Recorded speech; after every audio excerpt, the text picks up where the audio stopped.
Ekspertlərin statuslarda satışlarını öldürən birinci səhv. Statuslarda daha çox ekspert kimi yox, bloger kimi davranmaqları.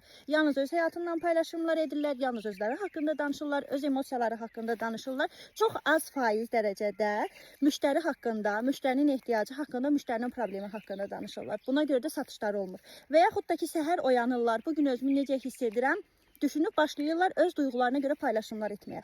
Bunun altında heç bir sistem yoxdur, heç bir strategiya, heç bir plan yoxdur. Ona görə də sadəcə emosiyalarını sizə satış etməkdə kömək etmir. Boş yerə status paylaşırsınız, boş yerə müştərinin və izləyicinin vaxtını alırsınız. Nə müştəri burada heç bir fayda götürmür, nə də ki siz qazanmırsınız.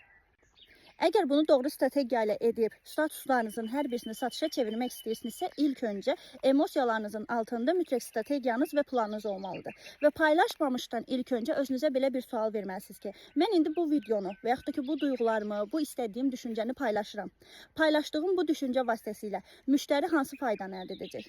Müştəri burada nə görəcək? Niyə məndən almaq istəyəcək? Və yaxud da ki, mən bu paylaşımın vasitəsilə insanlara əsas nəyi çatdıracam?